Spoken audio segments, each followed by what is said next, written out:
నమస్తే, welcome to పురా local.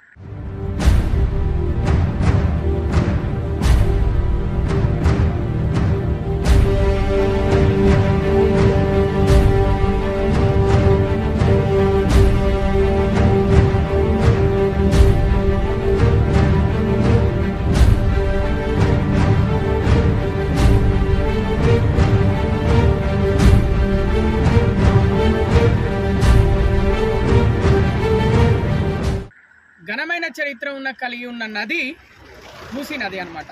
Nizam కాలం నుంచి ఇది మంచినీటి సరస్సుగా పేరొందింది. కానీ ప్రస్తుతం ఈ నది కలుషితానికి గురైందనమాట. దేశంలోనే కలుషితమైన నదుల్లో మూసీ నది కూడా చేరిపోయింది. దీన్ని ప్రక్షాళన చేయాలని ప్రస్తుత కాంగ్రెస్ ప్రభుత్వం అయితే నిర్ణయం తీసుకుంది. ఒకప్పుడు ఈ నది తాగుకి అలాగే సాగుకి పాడి పంటలకు కూడా దీన్ని ఉపయోగించేవారు. చుట్టుపక్కల ఈ నది చుట్టుపక్కల అన్నమాట దాదాపు కొన్ని వందల ఎకరాలకు కూడా ఈ నదిని అప్పుడు ఈ సాగుకైనా అలాగే త్రాగునీరుకి వాడుకునేవారు.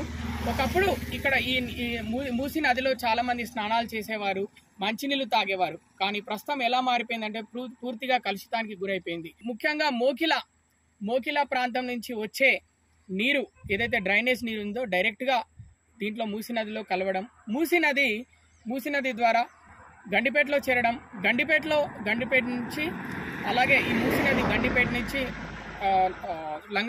లంగరౌజ్ నుంచి అత్తాపూర్ నుంచి జియాగూడ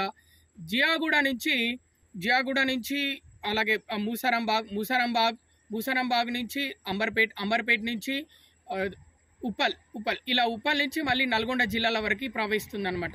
టోటల్గా 55 కిలోమీటర్ల మేర దీన్ని ప్రక్షాళన చేయాలని, అంటే మూసీ నదిని టోటల్గా ప్రక్షాళన చేసి దాన్ని సర్వంగా సుందరంగా అభివృద్ధి చేయాలని అయితే తెలంగాణ ప్రభుత్వం నిర్ణయించుకుంది. దీనికి ప్రత్యేక బడ్జెట్ని కూడా కేటాయించింది.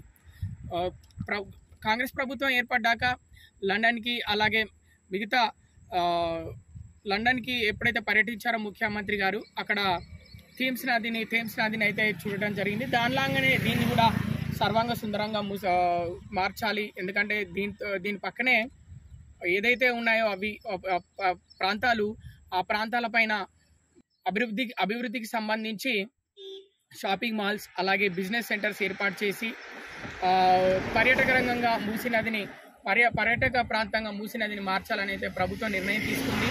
దానికి తగ్గట్టుగానే ముందడుగులు వేస్తుంది. మూసీ నదికి అటు 50 మీటర్లు ఇటు 50 మీటర్లు హైదరాబాద్లో ఏదైతే నివాసం ఉంటున్నారో ఆ ప్రజల్ని వాటిలో నుంచి ఖాళీ చేపించి వారికి నిర్వాసితులైన వారికి పునరావాసం కల్పించాలి, డబుల్ బెడ్రూమ్ ఇళ్ళని ఇచ్చా అని ప్రభుత్వం అయితే నిర్ణయం తీసుకుంది.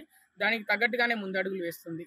అలాగే మరోవైపు అక్కడ ఉంటున్న ప్రజలు మేము దాదాపు 30 సంవత్సరాల నుంచి ఉంటున్నాము మూసీ నది పక్కనే.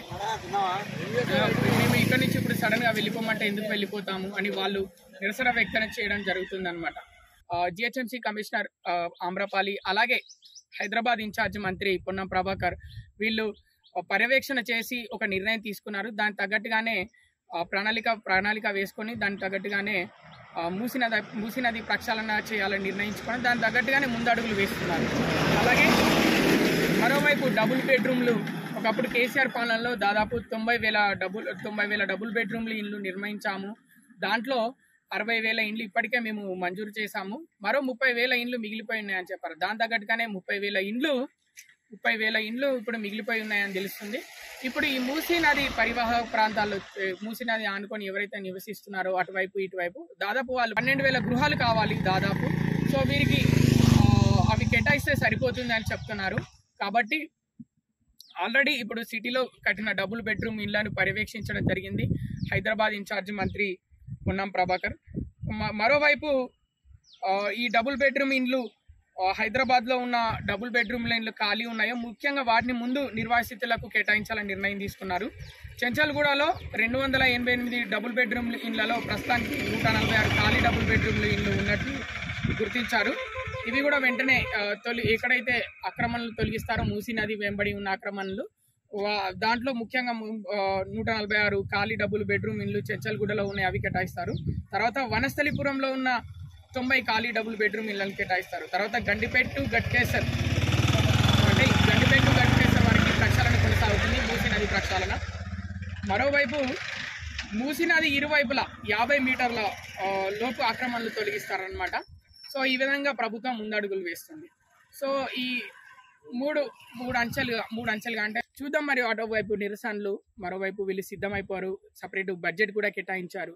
ఇక్కడ ముఖ్యమైన అంశం ఏంటంటే ఈ మూసీ నది ప్రక్షాళనని, ఈ అక్రమాలను తొలగించడానికి ప్రభుత్వం ఈ కార్యక్రమాన్ని హైడ్రాకు అప్పగించింది.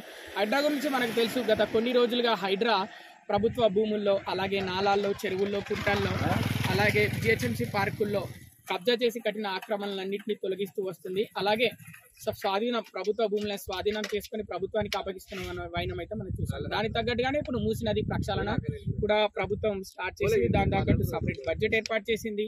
ఈ కార్యక్రమాన్ని హైడ్రాకు అప్పగించింది.